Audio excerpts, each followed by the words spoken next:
شما امنیت در 25 شاخه نبینین آخی. وقتی شما امنیت گفتین آخی امروز در داخل تاجیکستان امنیت تامین است. مردم امنیت بس زندگی دارد نمیشود مردم این دیوانه چیه 20 سال پیش کارته امون تاجیکستان وارخ بینید و حاضر بینید 20 سال پیش وارخ انقلاب نبود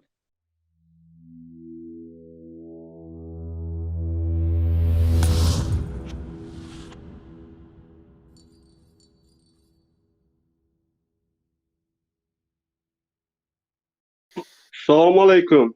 علیکم السلام. بفرما برادر، راجع به موضوع امروزه آیا در تاجیکستان امنیت وجود دارد در برای همین مردم؟ در عموم اصلا همین امنیت وجود دارد یا نه؟ در تاجیکستان نه امنیت نه عدالت. شما میتونید مثال بیارید؟ مثال وقتی که همین در بین قرقیز و تاجیک جنگ می شود، وقتی که بین قرقیز و تاجیک جنگ می شود، مردمی وارخ وقتی میرن با سنگ از زمینشان دفاع میکنن، ملیسه های وارخ میبرن مردمی وارخ 15-20 سوتکا محکم میکنن. یک جوان به نام عبدالرزاق وقتی که از همین سرزمین وارخ دفاع میکرد که قرقیزا راه همه بسن دفاع میکرد، والله قسم رو دیپارتاسیا کردن ای تاجیکستان 3 روز سراغ دادن اگر اهل و عائله تگیتا نبرایی ما شما رو میکشیم. خدا نفر در برناو زندگی دارد با تاجیکستان رفتن نمیتونه. اگه یک سخن دیگه وقتی که سال 2000 بخیالم 17 بود یا 18 وقتی که سالدتای قرقیز با چراگاه همین تاجیکا در آمده چوپانای تاجیکا رو زدن مالاشو نگیته رفتن. وقتی وای چوپان فرود آمده با سالدتای تاجیک میگوید که آنها ما رو زدن همین گاوهای ما رو گرفته رفتن، سالدتای تاجیک میگوید که اونجا زمین ما نیست ما نمیبریم. با اینش چی میگوید؟ روز تا روز یک وجب زمینی وارخ میگیرد. برادر ورخ یک لحظه. فردوس چهره های مبارک های نو دیدی؟ ما برادر حسین تو های ما سخنش تو اخیر ما بگه تو دیدم شوخی دیدم ما دیدم تو اخیر سخن نه یک لحظه تو همون گفتی چهره نو بیار چهره های نو دیدی؟ دیده سموخیا کور نیست میگم کو دیده تمام گپ زنه گوش کنه. از طرف شما غیرتی یگان چهره نو نیست؟ اکا من طرف من هم یک نفر آزاد یک نفر که هم برنامه شما رو تماشا میکنه 20 سال پیش کارته امون تاجیکستان وارخ بینید و حاضر بینید 20 سال پیش وارخ انقلاب نبود حاضر وارخ انقلاب شدی 3000 قرقیز 35000 مردمی وارخ راش محکم که راه داده نمیتونه. خب شما چی میگین فردوس در گپای برادر؟ من در گپای برادر میگم که من یگان مرتبه وارخ نرفتم وارخ ندیدم.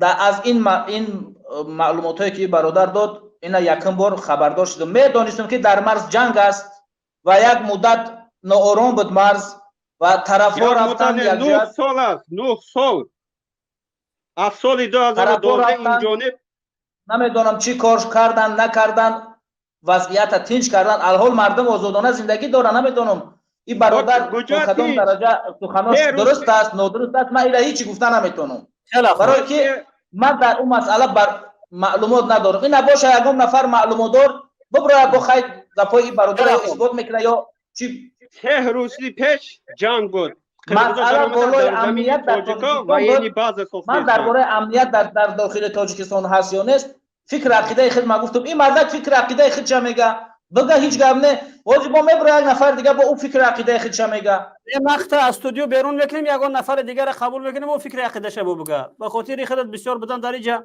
از رنگ رویت مردم بیزار شدن در چند برنامه همینجا هستی غیرتی یگان چهره نو از حکومت نیست. وقتی که عدالت باشد پس چرا در تاجیکستان دخترها ربوده میشوند گم میشوند بعد از 3 ماه 4 ماه جسدهایشون یافته میشود. برادر وارخ تشکر زیاد. برادر این گونه جنایت ها در همه کشورها هست.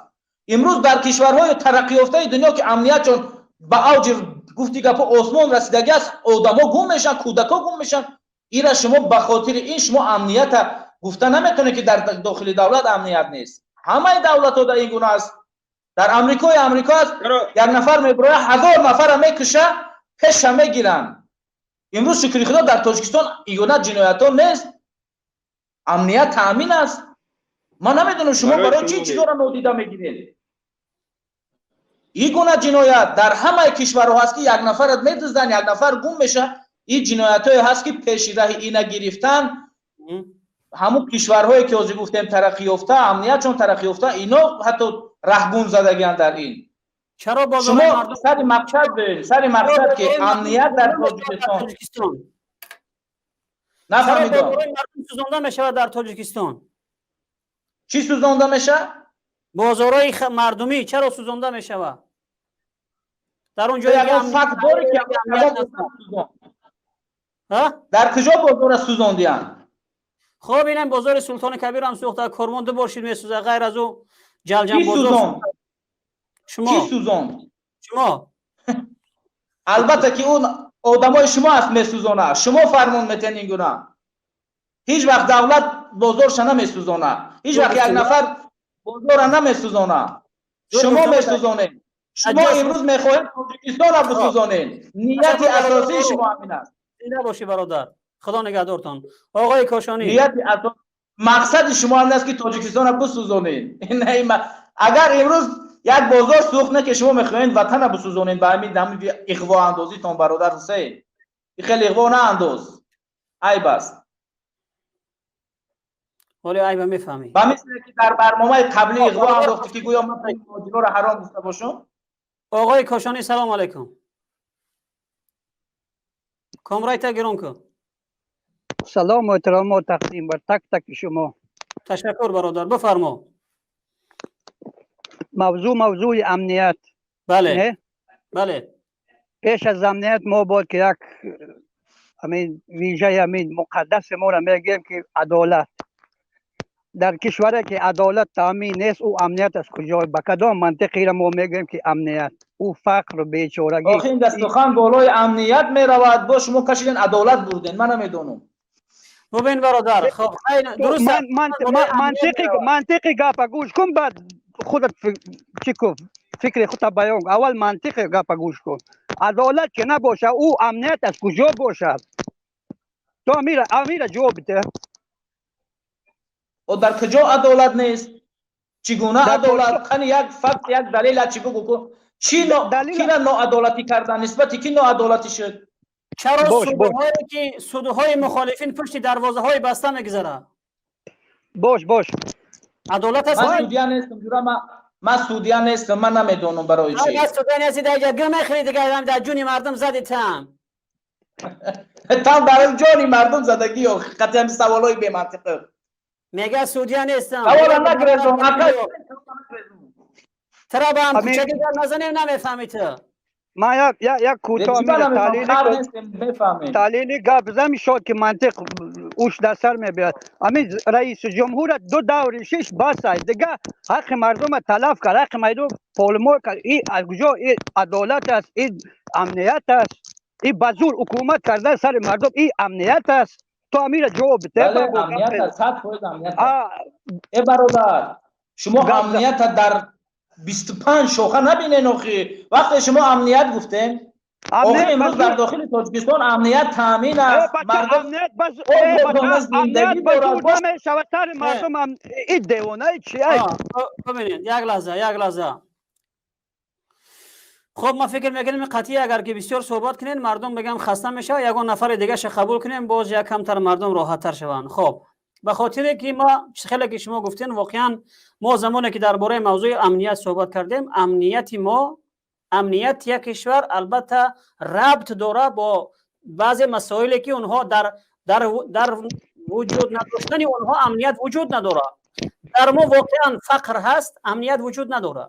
در جایی که عدالت نباشه امنیت وجود نداره. در جایی که حاکمان خودشان کراپسیونر باشن امنیت وجود نداره. در جایی که غربت هست امنیت وجود نداره. اینا پوست کنده بدون یگان بگم سرخ شدن روشان بدون کدام شرم میبرن هی بچه همه جا 100% امنیت هست، امنیت هست، امنیت هست. ما درست است که امنیت ما خطر از کدام دشمن نگفته ایستادیم، اما در عموم وقتی که مردم رو میبینیم مردم در امنیت نیست، حقوق مردم محفوظ نیستن.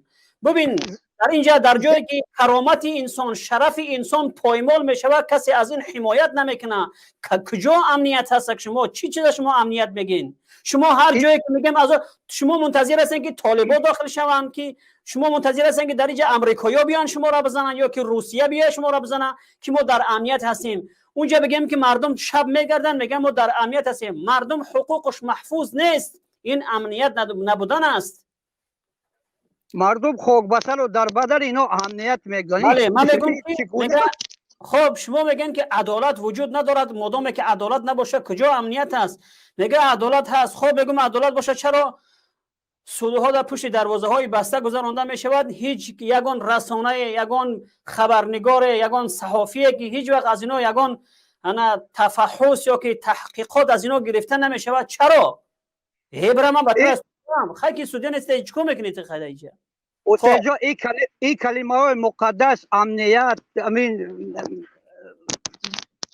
امنیت و عدالت و استقلالیت، این یک کلمه های مقدس. اینو بخدا اینو رو صدمه زدن که با این کلمات بازی میکنه. اینو چیکار کرده استم؟ بچه مردم خوک زده رفته استم. خب آقای کاشانی دیگر اون بمونه است. شما چی فکر میکنید در تاجیکستان ما امنیت وجود داره نداره؟ خب من کنید شما امنیت، عدالت که نبود امنیت نیست. عدالت در کشور ما نیست، امنیت هم متاسفانه وجود نداره. یک جهان تشکر. سلامونه. زنده باشه. زنده باشه. خدا نگهدارتون.